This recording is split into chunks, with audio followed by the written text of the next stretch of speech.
2033 তো অনেক দূরে। আমরা আশা করব যে বর্তমান জনপ্রিয় সরকার আরো দ্রুত প্রকল্পটি বাস্তবায়ন করার জন্য উদ্যোগ গ্রহণ করবে। ধন্যবাদ মাননীয় স্পিকার। আপনি যেভাবে বললেন আর কি, এটা আসলে আমাদের দাবি না, এটা আমাদের একটা আর্তনাদ। একটা শিশু যখন অসুস্থ হয় ভোলাতে, তখন একটা মা সুস্থতার কথা চিন্তা করে না। চিন্তা করে আমরা যে এই ভৌগোলিক কারাগারে 12 ঘন্টা 14 ঘন্টা লাগবে, লঞ্চ নাই, সন্ধ্যা 6টা থেকে পরের দিন সকাল 6টা-8টা পর্যন্ত আমরা যেতে পারি না কোথাও। আমরা একটা ভৌগোলিক কারাগারের মধ্যে আবদ্ধ হয়ে যায় মাননীয় স্পিকার, আপনি ভালো করেই জানেন।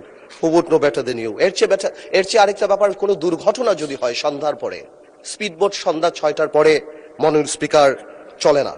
তো সেই ক্ষেত্রে আজকে দুঃখজনক যে 2026 সালে আমরা ভূখণ্ড, মানে মূল যে ভূখণ্ড তার চেয়ে কত দূরে, এবং এই কারাগার থেকে যে আমরা কবে মুক্তি পাবো আসলে আমরা বলতে পারি না।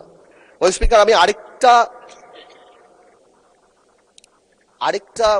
আলোকে আমি এই কথাটা বলতে চাই। স্পিকার, আমাদের সংবিধান, আমাদের মৌলিক অধিকার এবং সাংবিধানিক দায়বদ্ধতার প্রশ্নটা একটু তুলতে চাই। আমাদের আর্টিকেল 32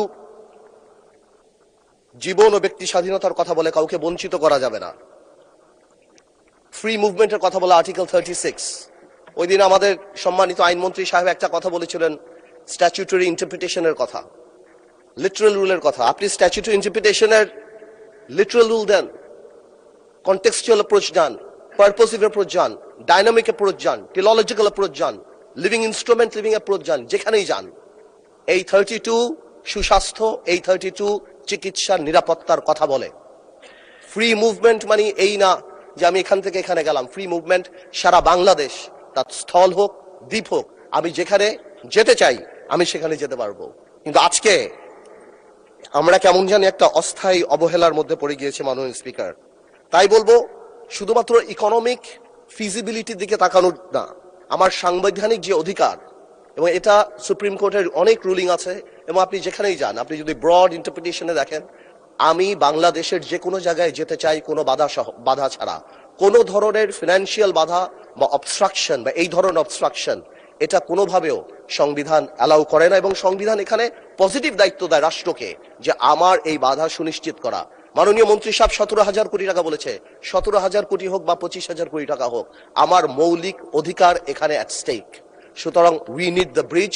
আপনি যেভাবে বললেন স্বপ্নের ব্রিজ, এটা আমাদের সাম্যের অধিকার, সাম্যের প্রতীক, এটা আমাদের অধিকার।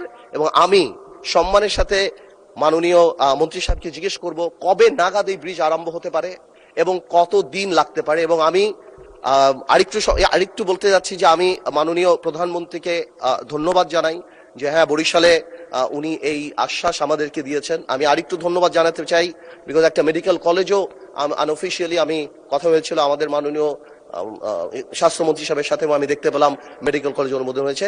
যা coming back to Bhola bridge, আমি এতটুকু জানতে চাচ্ছি এটা কত দিন লাগতে পারে এবং কবে এই কাজ আরম্ভ হতে পারে। আপনাকে ধন্যবাদ মাননীয় স্পিকার। মাননীয় মন্ত্রী শেখ রবিউল আলম।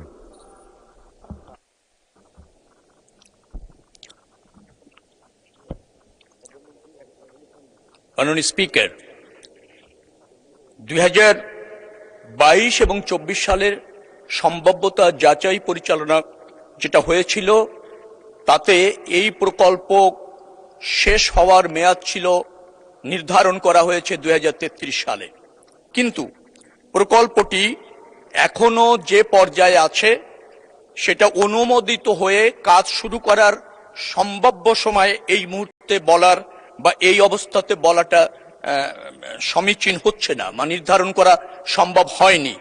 অতএব এটা আমাদের আগামী অর্থ বছরে যেহেতু অননুমোদিত প্রকল্প হিসাবে এডিপিতে রাখা হয়েছে সবুজ পাতায়, আমরা আশা করছি এই প্রক্রিয়াগুলি সম্পন্ন করে দ্রুততম সময়ের মধ্যে করার সম্ভাব্য বা শুরু করার সম্ভাব্য তারিখ জানাতে সক্ষম হব।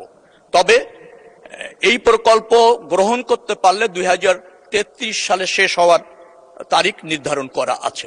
ধন্যবাদ মাননীয় মন্ত্রী। 2033 তো অনেক দূরে। আমরা আশা করব যে বর্তমান জনপ্রিয় সরকার আরো দ্রুত প্রকল্পটি বাস্তবায়ন করার জন্য উদ্যোগ গ্রহণ করবে। ধন্যবাদ মাননীয় মন্ত্রী।